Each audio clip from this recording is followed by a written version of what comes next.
welcome to 1991 Movie Rewind, a podcast where we watch and review every movie released in 1991, from the all-time greatest classics to the critically panned and everything in between.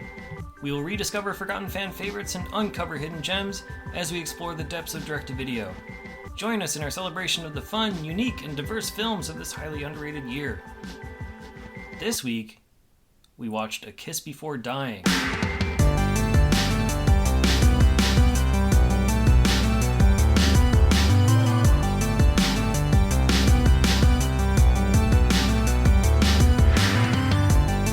This is Nikki. This is Jon, and thank you for joining us on 1991 Movie Rewind. In A Kiss Before Dying, Matt Dillon plays Jonathan Corliss, a university student dating Dorothy, played by Sean Young, the daughter of a rich copper manufacturer. When a surprise pregnancy threatens her inheritance, Jonathan kills her and makes it look like a suicide. Dorothy's twin sister Ellen doesn't believe it and is determined to find out the truth with the help of her boyfriend Jay, who is actually Jonathan. Screenplay by James Dearden, directed by James Dearden, and released on April 26, 1991. Have you seen this before? No, I haven't. Me either. So this is another one. Yeah. This one, I know I definitely have not seen it. Like like Other People's Money and maybe Double Impact, I was kind of iffy about it. Yeah. But this one, I know I did not see. I know the box art. I know the box cover quite well from working at a video store, and I think the box is better than the movie. Yeah, because I mean, looking at this box, I'm like, ooh, this is gonna be good. It's intriguing. Okay, so it's like basically like a stark black background. You got Matt Dillon behind Sean Young, who's wearing evidently like some sort of black outfit that's blending into the background, and it's like a plunging neckline that basically turns her flesh into a knife that he's like holding. Right. So, I mean, you'll see it, like if you see the preview image of the episode, you'll see the box art, but... Right, yeah. And then, I love erotic thrillers, so I was kind of excited to see this. Right. And no, it didn't work. It didn't really work. No. Throughout this, we're also going to be talking about the original movie from 1956. Comparing the two, I think since we've seen them both, I think it's impossible for us to not compare them as we go through this. Yeah. Both, I think, should be mentioned, are based off of a book by Ira Levin, or Levine, I'm not sure which one. This was his first novel. Yes. But he went on to write Rosemary's Baby, Stepford Wives, and Sliver. Yes. The gist of the type of material that we're looking at is basically, it's really like Pulp Fiction-y, Mm-hmm. like not 1994 Pulp Fiction, but like the actual Pulp Fiction of like the 50s and 60s in the time.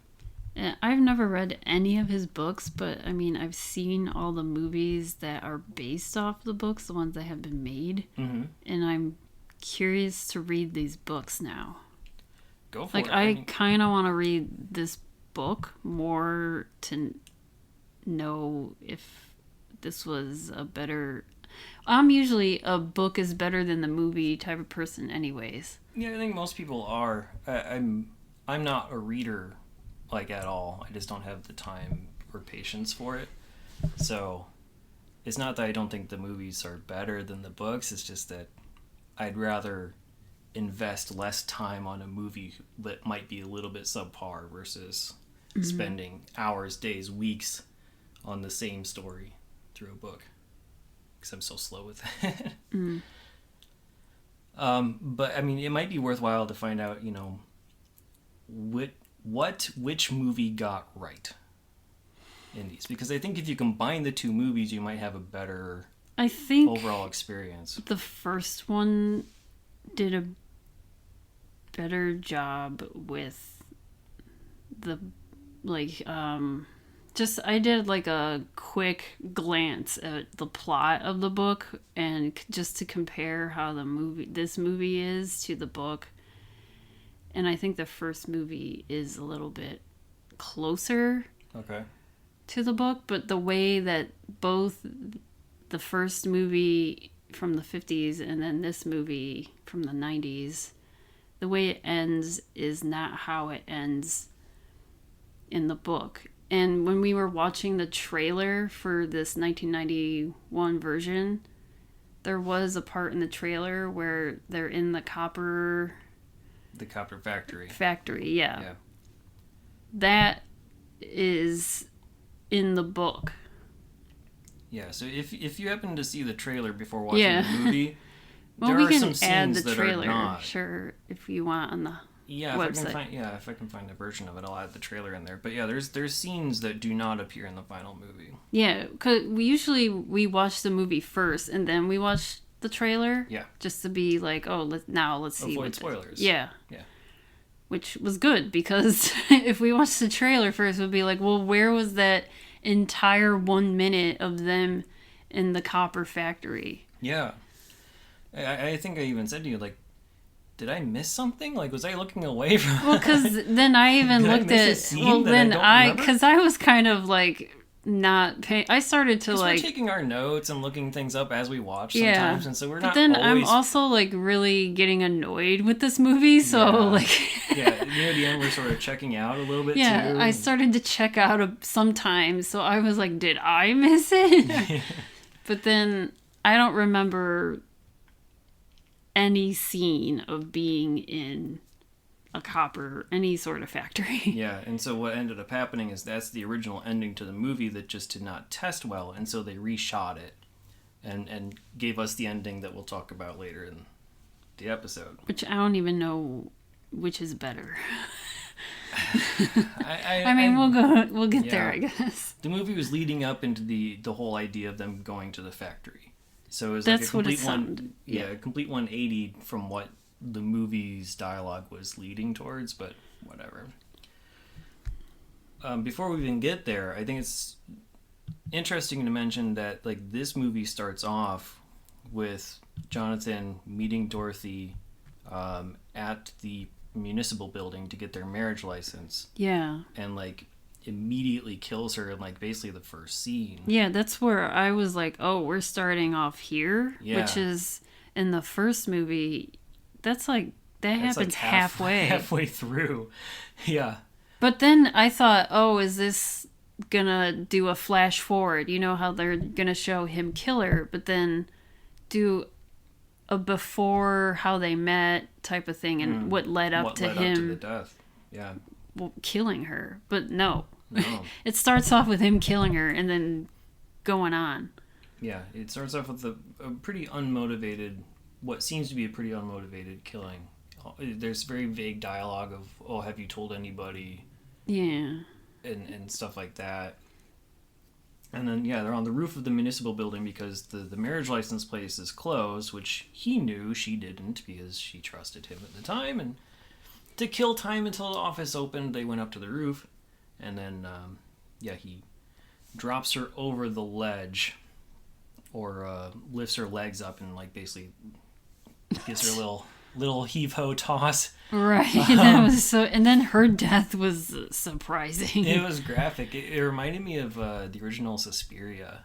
Oh, okay, yeah. Because she's like falling through the glass and stuff, and like it's pretty graphic, and like the camera like follows her body down as she's falling, and then you see the splat come out from underneath her, like right when she lands.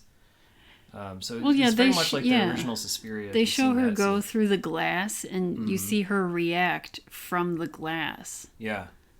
As she's falling, because she hits glass, she goes, like, she is startled that she hit glass. Like, wouldn't you be startled that you're falling? I don't know. Maybe she thought that was like the ground, and then it wasn't the ground. I don't know. It's tough to say. I mean, look, Sean Young, who played Dorothy, and Ellen, not a good performance. So it's really tough to That's say. what I started thinking. I was like, because I remember Sean Young growing up and thinking she was a great actress. Yeah, no, in general, yes. In this movie, not at all. But also Matt Dillon. Same, yeah. Because, I mean, neither of them were good in this movie. They were in good movies prior to this. Yeah, they with had good fantastic, roles. Fantastic careers up to this point. We can, Yeah. if you want to quickly go over it, I guess we could do. Sean Sure. Young was in Stripes, Blade Runner, Wall Street before this. After this, she had a very notable role in Ace Ventura: Pet Detective, right? And then weirdly, she went on to do like a 45 episode arc of Young and the Restless down the line, but that was like beyond her. You know, I did not know that. her end of mainstream Hollywood exposure. She got labeled as like being extremely difficult or whatever, and whether or not that was worthwhile, I don't know. But and then you have Matt Dillon, who had Outsiders and Drugstore Cowboy before this, and like did singles right after this, and we know from Wild Things and Something About Mary, and then also had Oscar Golden Globe nomination for Crash, which I haven't seen and I kind of don't want to, but anyway. Yeah, I've never seen that, and I new want to see it. I know it's I don't supposed to care. be one of whatever.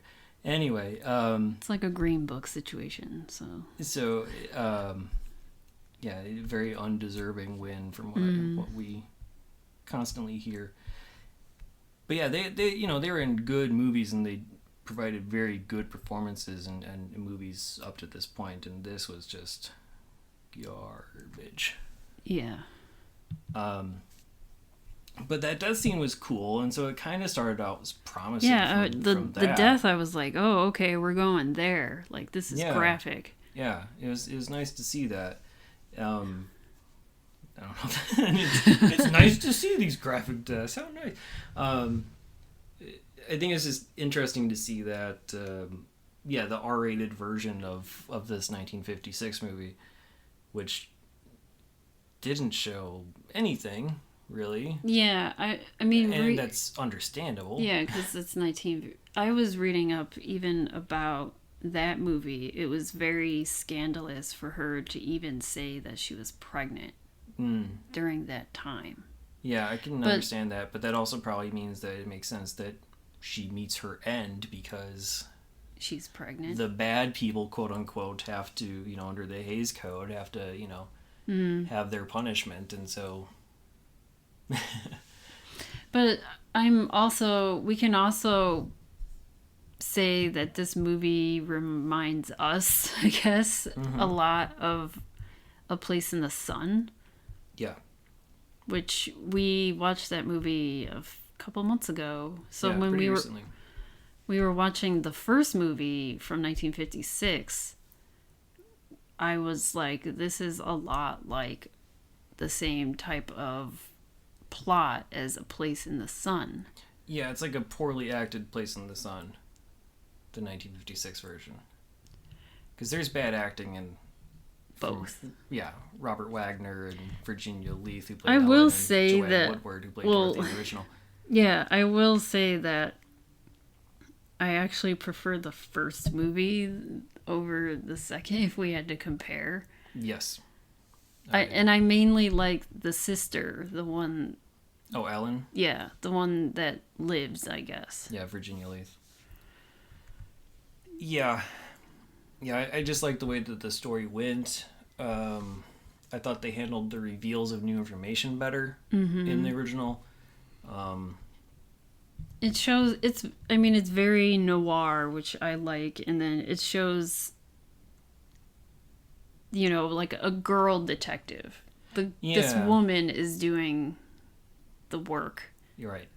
And I know in the 1991 movie, Sean Young, who plays the living sister as well, is sort of doing that, but not in a good way. I don't like...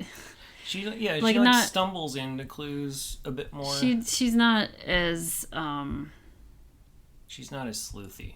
Yeah, I guess. It's just she stumbles into clues where it's like in the first movie it made me feel as if that sister was really trying hard to find out that her sister was killed. Because I can tell that she was maybe grieving more. In this 91 movie, it seems as if this sister, Ellen, in the 91 one, it's like, oh, my sister's dead. Yeah, and I think honestly a lot of that has to do with Sean Young's performance, because she is so dry and lifeless It's in the entire yeah, thing. and she was like, "Oh, I gotta find out who killed my sister because I think someone killed her." Yeah, it's Type of thing, but very she lazy doesn't deliveries. Just show emotion. no, not at all. Except Even for I guess when she's dying as Dorothy, and yeah, it's okay. Which is a better dual role? We got Jean-Claude Van Damme. Oh god, as the the two brothers, or you have Sean Young, whose only difference is the blonde hair. versus brown hair. And yeah, I mean, I think Jean-Claude is a better dual role. Yeah, But maybe that's because we don't see Dorothy except for that one scene. yeah, but even still, Yeah. even that she was wearing it was very obvious that she was wearing a blonde wig. Like the hair was very, it looked like an actual mop was placed atop her head. Yeah. And then the dress that she wore to get married, I was like, is this 90s fashion? It could be. Well, But- it was supposed to take place in 87 at that time or something. Okay, so I don't But know. either way, I don't Because remember the dress I mean anymore. the beginning shows her coming out of class. Mm-hmm. And then she goes to the store, she buys a nice dress and shoes. And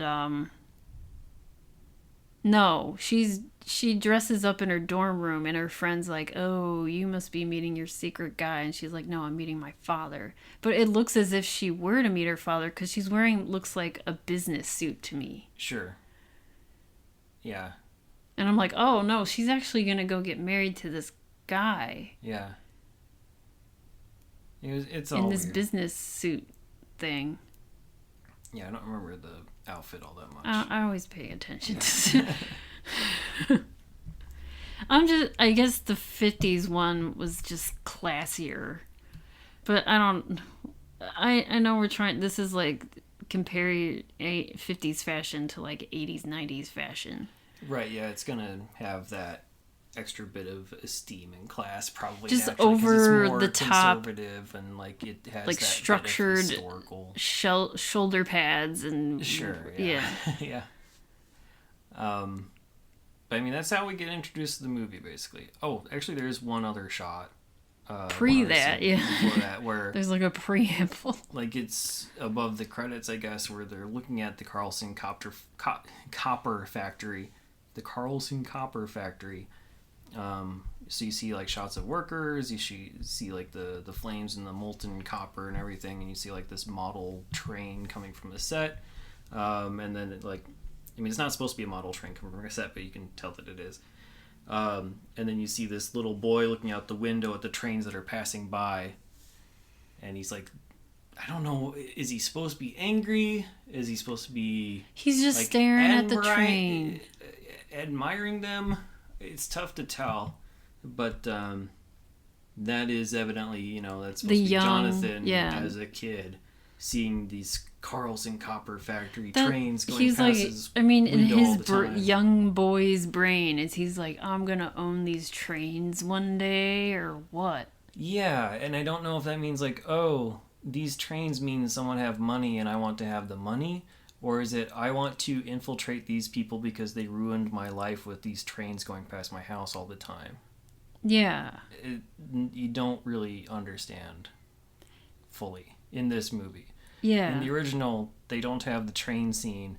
We just know that Robert Wagner wants to be rich, and he's using the daughters to get to the family fortune. Yes. Which This that makes is sense. less obvious, especially when you have the death right at the beginning. Yes. There is no explanation of this boy staring out at the trains. He's just doing it. And then all of a sudden, the movie begins. Mm-hmm. There's no, he could have said, Matt Dillon or Jonathan Corliss could have said in some point in the movie saying, I always wanted to own a train company or like, something. Like, as a boy, I grew up near the train tracks, and I noticed that this company made or have this a quick copper. line, Yeah, I don't know. have a quick line of dialogue with your mom saying like, "Oh, someday I'm gonna own that factory, mom." Right, Like yeah. something like that. You know, there's your Like, motivation. hey, Mom, do you remember that train that went by our house every day? And still does. Yeah, and I'm gonna own it. Yeah. I don't know. That's nice, son. I don't know, like something as simple as that would have like helped a little bit. Right. But He doesn't. yeah, We just know him as just wanting to be rich. Right. And he knows that his girlfriend comes from a rich family. at least we assume that's what he wants because we saw the original movie. Yeah, if we were I seeing guess. this from scratch, I don't think I would have even got the idea. He's just that he wanted killing to be people rich. left and right to get to work. Because once he gets to what he wants, I guess, Yeah. he works in the office building for that company. Right. He eventually does get to work for the dad, Carlson, Thor Carlson, played by Max von Sydow. And yeah, I mean, like, it seems like he pretty much has what he wants, and at that point, I think the issue is that he's just trying to cover up his tracks, From or because like his tie up the loose ends because Yeah. his wife is still investigating, yeah. and he wants to get away with it. So I think it's a little bit different at that point. But it's not too clear that what he really wanted was the money. There's a couple of conversational pieces after. Oh, by the way, Jonathan gets married to Ellen. In this. Yeah. We're kind of skipping around a little bit, and we'll explain how that happens in a minute, I guess. But yeah, they have a couple of conversations where they're, he becomes more about money than what she had originally thought. But aside from that, there's really not much indication that that's his full motive. So, and why it has to be that company explicitly is never explained.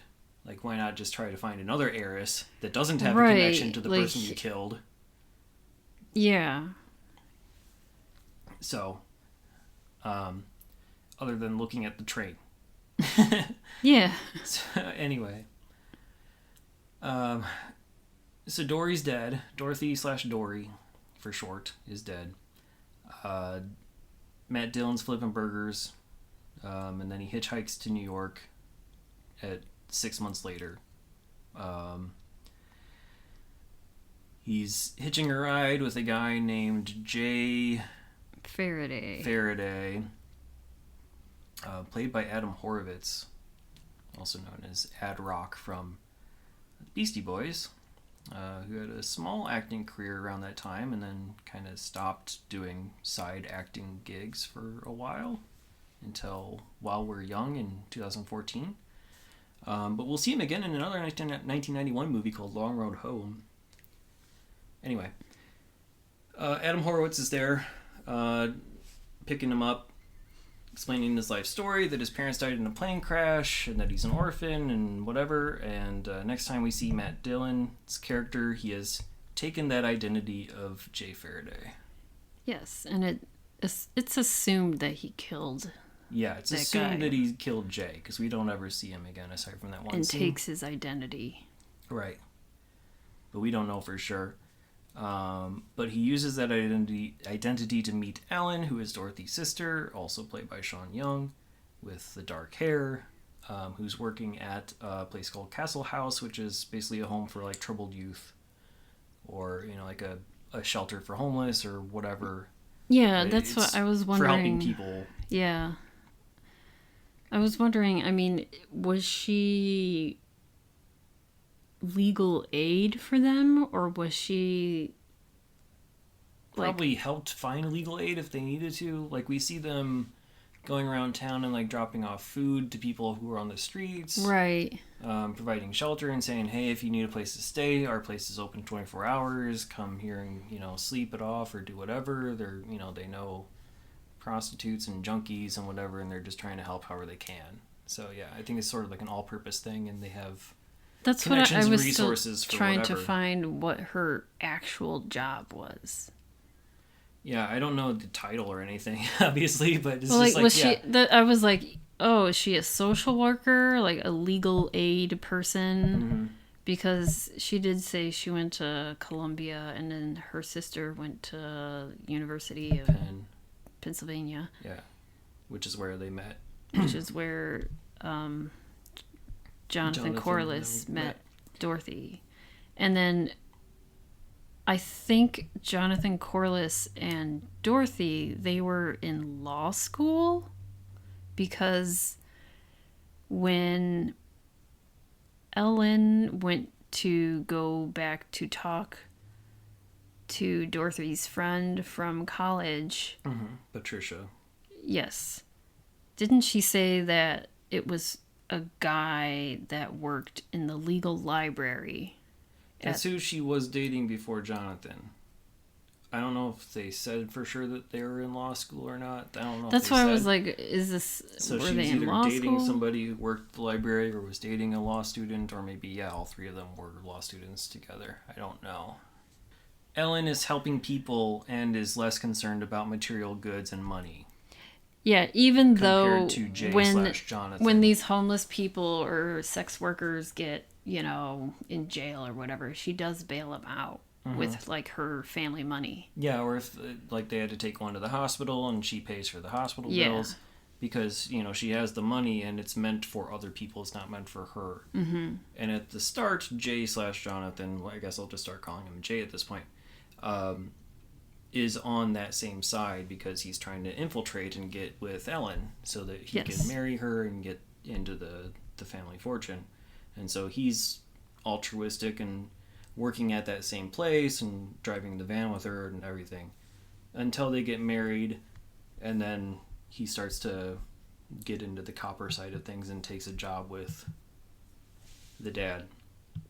I don't know how much it matters that we talk about this, but there were other tragedies within the Carlson family. Right, so Dorothy died. The mother also died before the movie started, apparently from a suicide. Yeah, because she was cheating on the father. She was cheating on the father, supposedly. And then the brother died in an automobile accident at some point as well. And so there's this Carlson curse or whatever. I thought for sure that one or both of those deaths would factor into the story somehow. Right. And they didn't, really.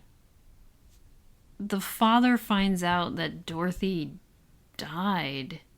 That Dorothy was pregnant. Yeah, when they found out that she died, she was also pregnant. And then he's like victim blaming and just like, oh, well, she was just like your mother. She was like sleeping around. Yeah, she was a whore just like your mother, and he got very emotional about it. And that's as far as it went, I guess. And which, I don't know, forget this guy. Yeah, it's really weird. And also, like, okay, so Jay and Ellen are having a conversation about whether or not Jay should take the job with Thor. And like they're debating the merits, and all of a sudden, like out of nowhere, he like just brings up the fact that the mother had an affair, as part of that conversation. I'm like, well, what does that have to do with anything? Like, why was that brought up? And then she killed herself? Yeah, and like, did she kill herself? Was she murdered? Like, did Jay or Jonathan have anything to do with like the car accident with the brother, or was that a fake suicide too? Like, I don't know. Like, I thought mean, there'd be more to it, and there wasn't. If my mom, brother, and whoever sister, my mom, brother, and sister died like within a year, I would be like in shambles. I don't think these are all within a year. Okay, but I mean, still. Yeah, that's a lot of tragedy within one family, and it was, over a... Yeah, I don't think it was a year, but it wasn't a long stretch of time. I don't know, I just wish they factored into the actual plot and story. Because it just doesn't. The father obviously just doesn't give a shit that his wife and daughter died. No, not so much. Which, But he whatever. does show more emotion than the dad in the 1956 original. Yeah, And it is they make a said special that he is mention that a he's- cold man, and Yeah. it's very hard to please him and whatever. Yeah. Or get his, blessing for anything. Yeah, in the original it's played by George McCready. And again, here it's Max von Sydow, who was, in like Seventh Seal and like almost every Ingmar Bergman film ever made. Yeah.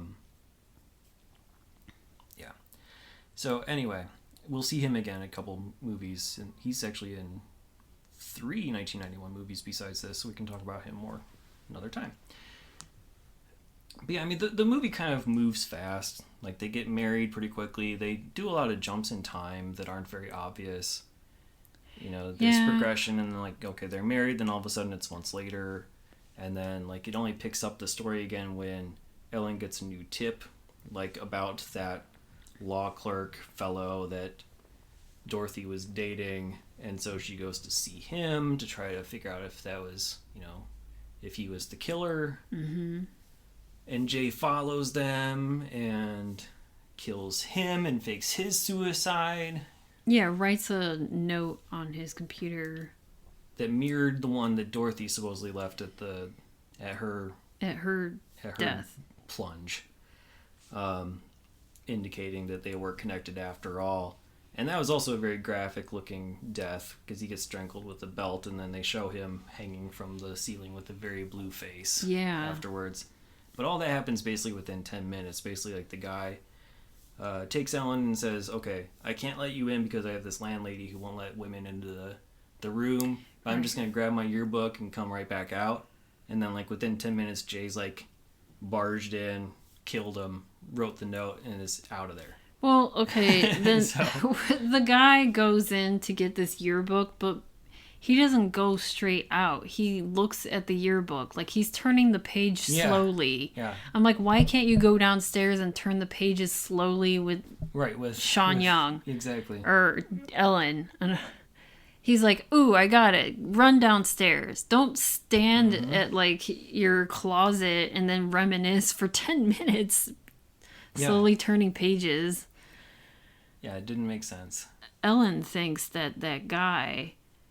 Yeah, so they think the case is closed because they think he killed her. Actually, killed his sister himself out because of guilt after being they think found it's out. like killed himself because she was like, oh, well, I found him out. He killed himself because, I was gonna, catch him or something like that. Yep. So then she's okay with that. Yep, she's like, okay with okay, that. I found the killer, on to my life. Yeah, until Patricia comes through with another hint after she gets married to Jay. Mm-hmm. Patricia is a college friend of Dorothy, played by Martha Gaiman, who is also in the 1991 movie Father of the Bride, and also in the original FX. And we'll be watching FX2 as part of this podcast at some point in the future. Anyway, Patricia says that she thinks she knows who actually was dating Dorothy most recently, and she's in New York, so can she meet up?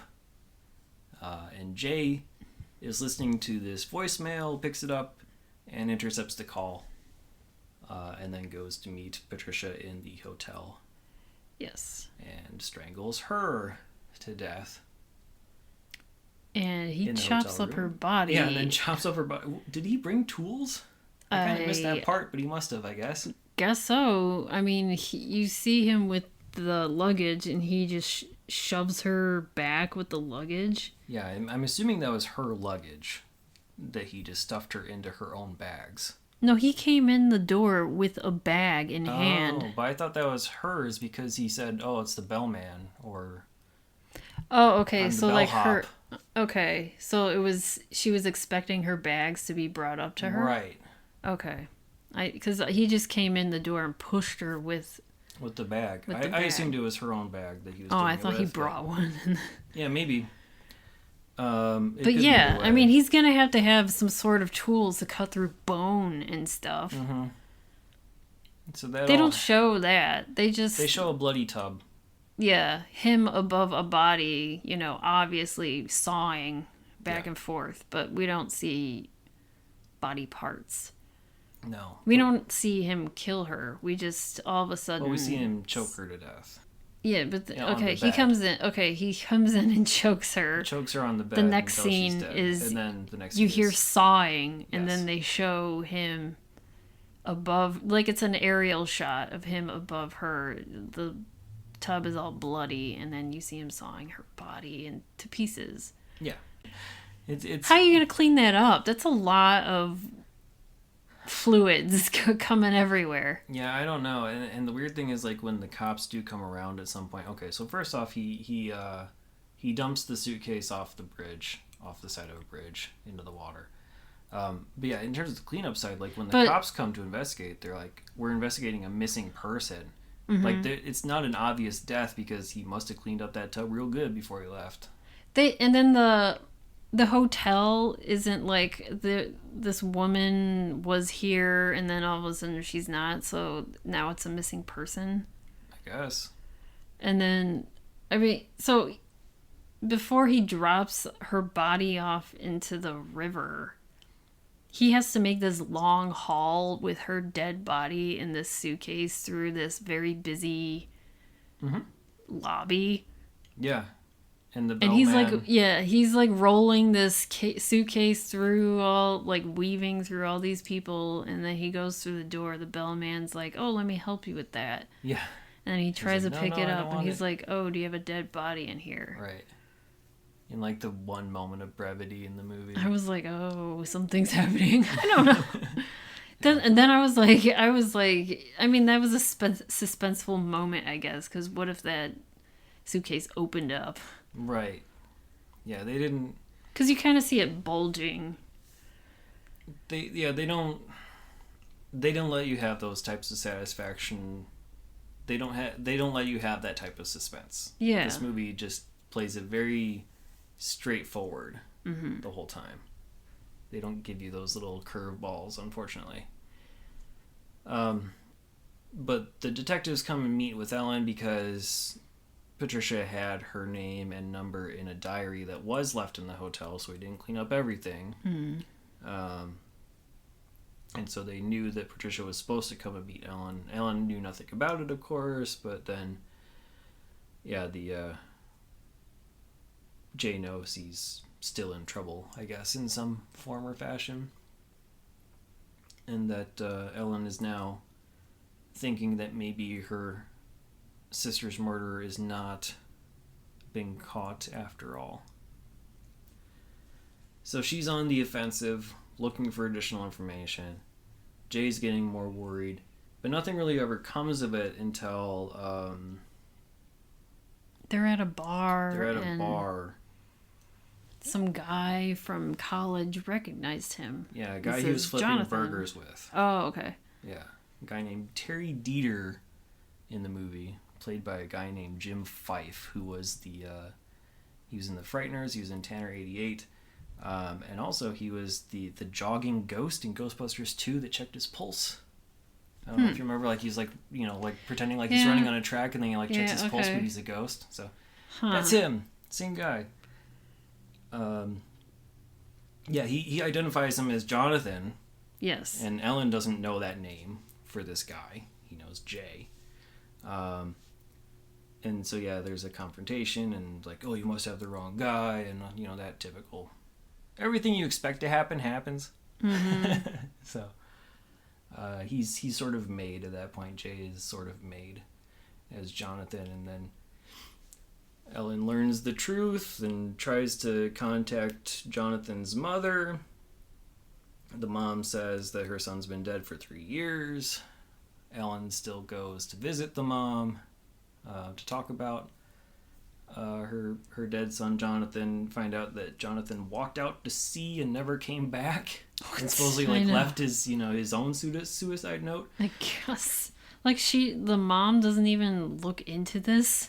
Never found a body, and she just assumed that the suicide note was real, just like the other people hey in mom, this I'm movie. gonna go walk out to sea. Yeah. Goodbye. Yeah.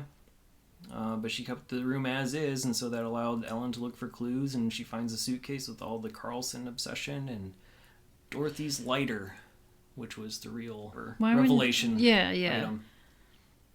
I don't know why he didn't keep it or hide it. I don't know, clean that stuff out of his room before pretending to walk off into sea. I don't know. It's or really, throw that into the sea. Yeah, it's tough to say.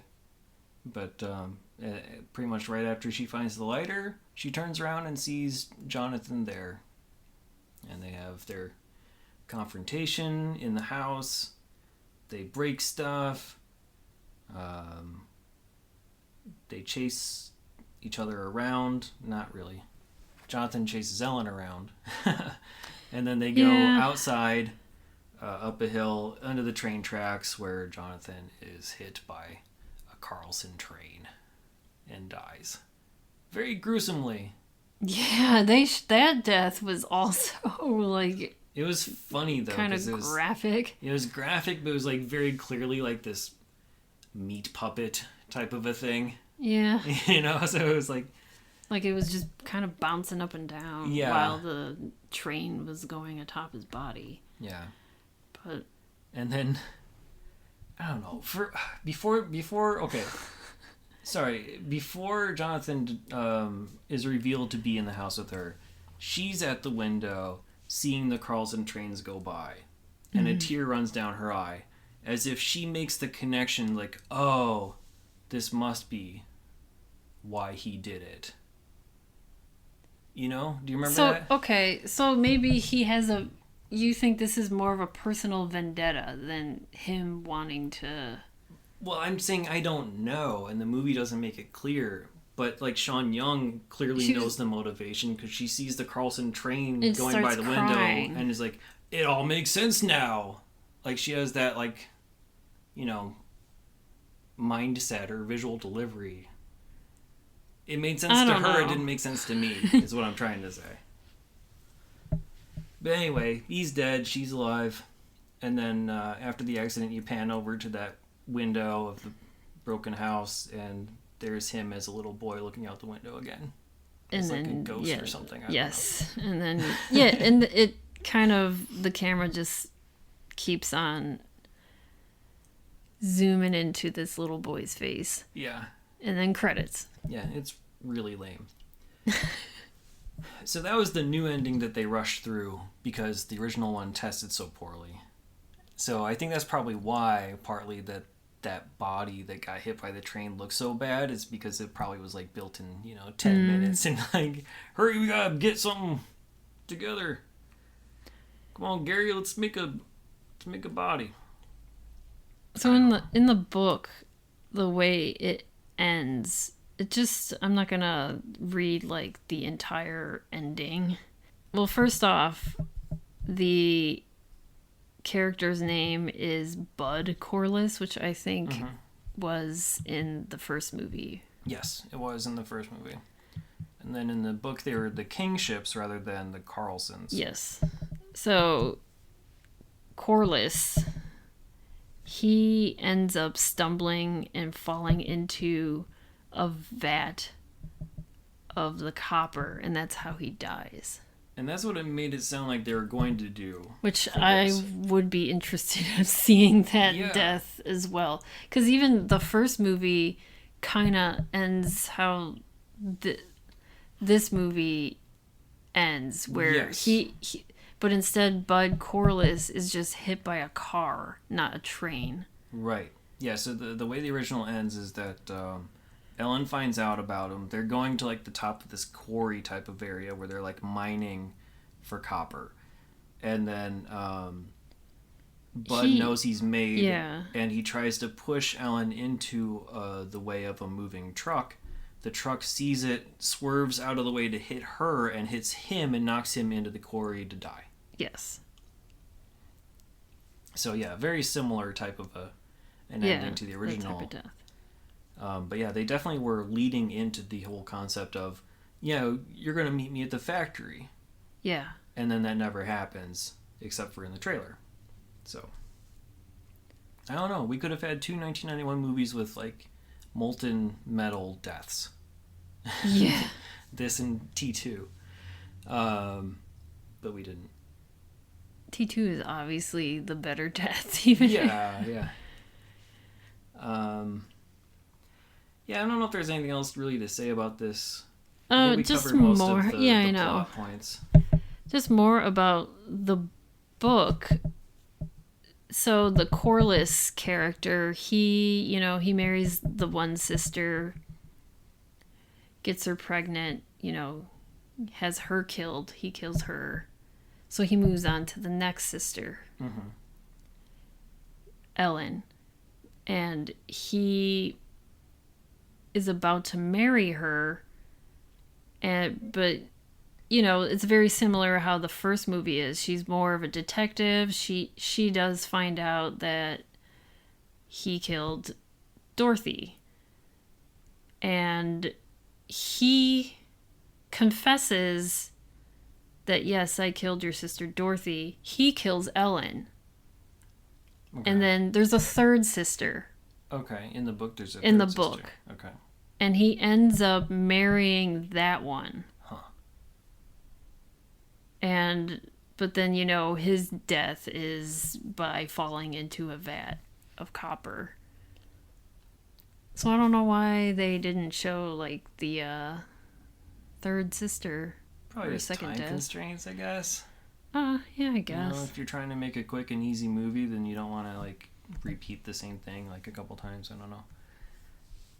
So, that's that, I guess. I think the only other thing that we might want to mention is, we talked about the Suspiria reference at the beginning. There also was a Vertigo reference. Alfred Hitchcock's Vertigo. They're showing it on TV, and then, as she gets the call about Patricia, I forget exactly what the revelation was. They use, like, the same type of camera moves and do, like, a Vertigo shot where they're pulling away from the door frame and then, zooming into her, and then she drops a cup of coffee because of some sort of revelation that happens in the movie. I don't even remember which one it was. But yeah, that's basically the extent of the worthwhile directing from James Dearden is references to other movies, or what seems to be. Other cast and crew worth mentioning, I guess, real quickly. We talked about James Dearden. He was nominated for Fatal Attraction for the Oscar. He only wrote that movie. He did not direct it. He also did movies called Diversion, The Cold Room, and Pascali's Island. Didn't do anything much of note after this. We talked about Ira Levin. Howard Shore did the score. We'll talk about him probably a bunch. He's the composer for other bunch of movies. Naked Lunch, we'll see him, as well as Silence of the Lambs. I think he did some composing for that as well. I just want to mention this because I think people who see this movie will know who this person is more than we will. But I wanted to at least shout her out, I guess. Okay. After Dorothy's death, there's a reporter that's on screen that they're watching in the diner. That's a person played by Lachelle Carl, who people will probably recognize and say, "Oh, that was Trinity Wells from Doctor Who and Torchwood." Oh, okay. I'm like, we don't watch those shows. Okay. But, other people will, so if you think that's who that was, you were right. Also, she plays Muck in Bob the Builder. We didn't talk about the PI character at all. We didn't really talk about Corliss's mom. I mean, that's Diane Ladd. Yeah, Diane Ladd plays the mother. Oscar nominated in 1991 for Rambling Rose, as well as Golden Globe nomination. She was nominated for Wild at Heart and Alice Doesn't Live Here Anymore as well. She won a Golden Globe for the Alice TV show. So, yeah, very accomplished actor. Doesn't have much to do. She was barely in that movie, but... She lends... I mean, the actors have credibility behind them. They just didn't do anything. Yeah, they didn't... I feel like none of them cared. No. Which they were like, okay, they were probably like all required to make this movie as part of their contracts or something, and they're like, okay, fine. I don't know. But yeah, we didn't talk about the PI character, Dan Corelli, James Russo, but we'll talk about him again more because he's in 3 other 1991 movies, and we can maybe bring him up. there was one scene, okay, at the beginning with the Castle House where she's talking to this young boy named Mickey. Yeah. That guy is Frederick Kohler, who is in Kate and Alley. Yeah, I was like, I have seen this person. Yeah, I forget Kate and Alley, were there multiple sons, or was he the only son in that? Oh, it's been a while. No, he's like the main kid. He's the main kid in that. I thought Kate and Alley Mom. they both, like, one of them had... I remember watching Kate and Alley a lot. I used to really like it. Yeah, but then it just disappeared from TV. So it's... Anyway. They're just, they're two divorced women, but I thought they both had... Okay, I think one had a daughter and one had a son, and he was the son of one of the women. Okay, that makes sense. That's what I'm trying to think of. Because I don't know if they both had sons. I know they both were two friends from college or whatever. They were both divorced women that decided to live together in a house with their children. And I knew that they both had at least one kid. I'll trust you because it's been too long. I know. Yeah. But yeah, he was the son of one of either Kate or Allie. I can't remember now. Yeah, he was also in Mr. Mom, and he was also the son of J.K. Simmons' character in Oz. Oh, okay. For a few episodes. The guy, the law clerk guy, that was Tommy Roussel was the character name, played by Ben Browder. He was in a bunch of Farscape episodes and also Stargate SG-1 after the guy who played MacGyver left. Okay. So he's a big whatever. He studied acting in London under Judi Dench at one point, and then as a visiting teacher. He made this movie. And then he made this movie and went on to do a bunch of sci-fi stuff. Similar movies. Yeah. And the last person I want to mention really quickly is Joy Lee, who played Ellen's best friend and co-worker at the Castle House, Kathy. Mm-hmm. Because this is probably one of the only non-Spike Lee movies that she's in. So she's the sister of Spike Lee, and she acts in virtually every single movie that Spike Lee made. Also co-wrote Crooklyn with him and wrote some episodes of the She's Gotta Have It TV version. Yeah, decent actress, but just doesn't do much outside of working with her brother. Awards talk. Oof. There is a couple things to mention here. One is this movie is a 2-time Razzie winner. Okay. For Sean Young.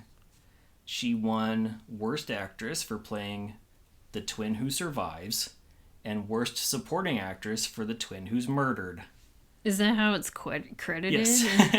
Well, so that's how it's credited in the Razzie nominations. Yeah, so they don't even say the Dorothy or Ellen. It's just the twin that is alive. The twin who survives and the twin who's murdered. So she won 2 Razzies, both for Worst Actress and Worst Supporting Actress. Wow. I agree. Yeah, unfortunately I do. Yeah. And then the other thing to mention is MTV Movie Awards. Oh, wow. It's another one of these things where it's not an official category, but it was one of those like montages as they go to commercials or whatever. It was part of the Best Death Scenes montage. But I don't know which death scene they're referencing. Oh, maybe the first Probably the first one. sister going through maybe the train? That's tough to say. I wish, if anybody out there has like a copy of the 1992 MTV Movie Awards, they can pass it along to us. We can probably let us know. YouTube it, but I don't know. I looked for it. I couldn't find any reference of it. I looked for those specific sections. I can't find it. I used to tape things from I did MTV too. a lot, but I don't think I would have taped those tapes this are gone. one. I never taped the MTV Movie Awards. I used to, maybe music awards, but not the movie awards. Oh. Yeah, I might have taped it at some point, but maybe not. So probably not this early on. Yeah, since this was the first one, maybe not this one. I was too young to maybe know how to set up a VCR and timer and all that stuff. Oh no, I learned quick. Okay, I don't know what I was doing in '91. I was lucky enough to have my own TV and VCR. I was more of making mixtapes and stuff than like really recording. All I did was like press record on the VCR if we wanted, but I don't know about like timing things. Yeah. At this I can teach you. time. If you really want to know, I can teach Go you. back 30 years. Yeah. But that's all I got for awards and whatnot. So time to move on to true crime and pop culture. Well, the true crime that I have is basically comparing the book to this movie, which I already did. Oh, I thought you were going to maybe mention Robert Wagner. Nah. Because Robert Wagner was not in this. I always try to just correlate something that happened that correlates with this movie specifically, the 1991 one. Like, I don't want to go all the way back to the 50s or the 70s or 80s. Like, I could talk about that, but that's like a... Yeah, if he was in this 1991 if he movie... did, like, a cameo. Yeah, I would have talked about it, but since he was not, I'm not going to talk about it. But yeah, if you're interested, look it up. Yeah. Google Robert Wagner. Allegedly. Yes. So, I mean, that was my major true crime, was that this movie was made. I don't know. I just wanted to compare it to the book because the book sounds interesting and I'm curious to read it. Yeah.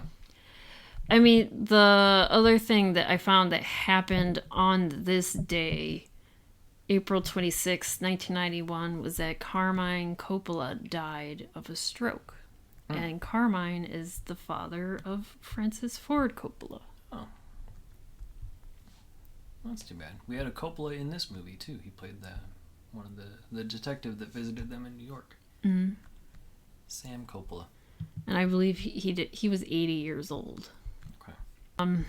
Moving on to the music again, top charts, top songs. Stuff, We have new songs. All right. One of them we mentioned back in Doc Hollywood days, so several weeks ago. But the top U.S. song as of April 26, 1991 was Amy Grant's Baby Baby. Okay. Yeah. I used to love that song. A lot of people did. It played everywhere. It was very poppy, and then you found out that she was a Christian singer after that. Yeah, it was like one of those things where, she had a big hit, and like, oh, she's a Christian artist? Yeah. I didn't know. Or like almost like Shania Twain. It's like, oh, you're a country artist? Right. It wasn't fully obvious at the time, at the first hit. The top song in the UK was Chesney Hawkes' The One and Only. Yeah, there's your Doc Hollywood. So that song was number one before Doc Hollywood was even released. Wow. I mean, it doesn't have to be made for the movie. But yeah. So they used that song, the number one song in the UK. So it could have been number one in the box office. It could have, yeah. It probably could have been. Oh, well. And the number one song, the number one R&B song at that time was Tony, Tony, Tony, Whatever You Want. I don't know that one, I don't think.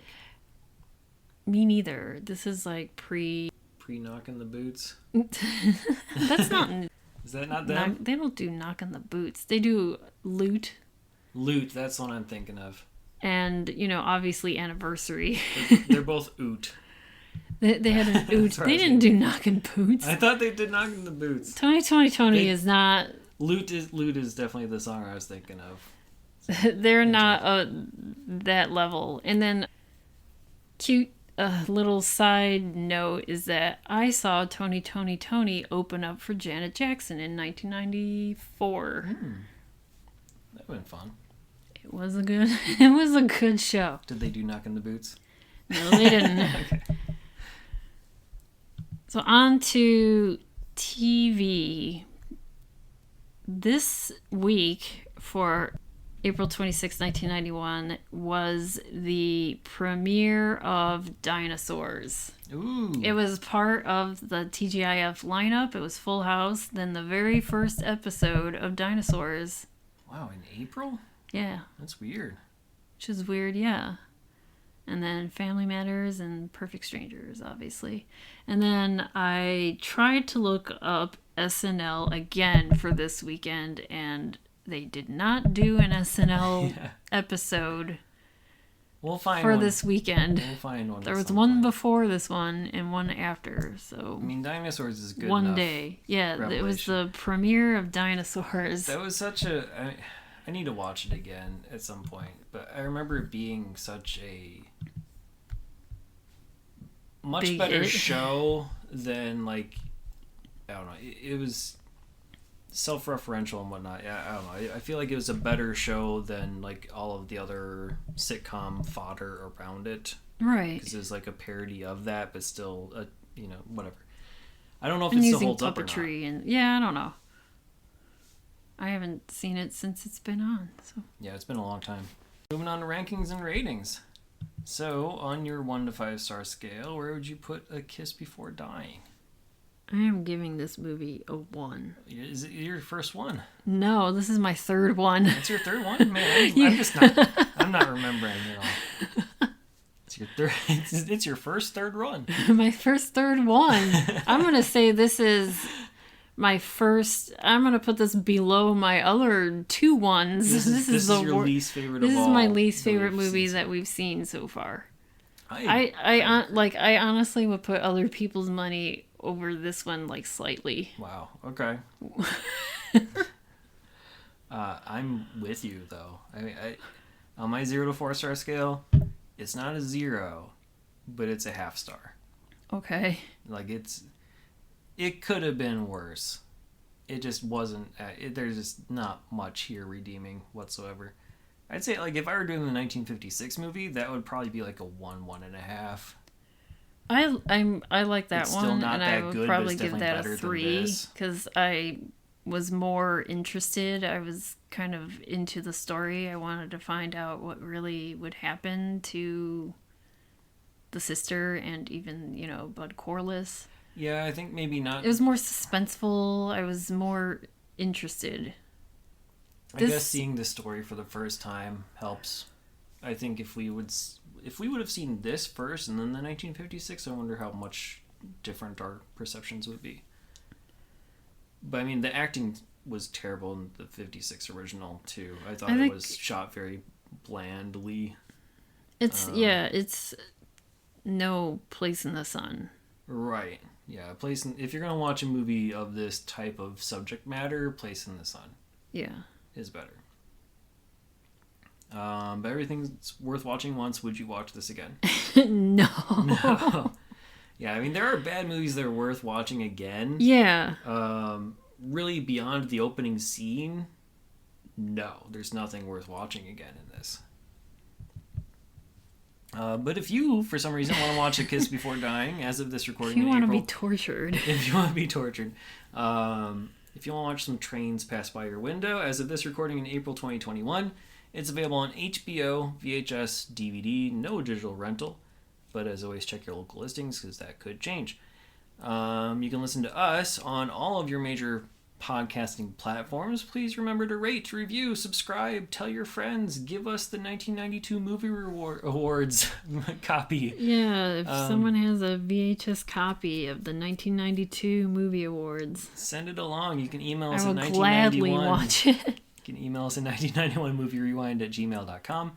Of course, you can follow us on Twitter, Instagram, Facebook, and Letterboxd. Just search 1991 Movie Rewind or go to 1991movierewind.com for the full list of 800 plus movies along with show notes and more.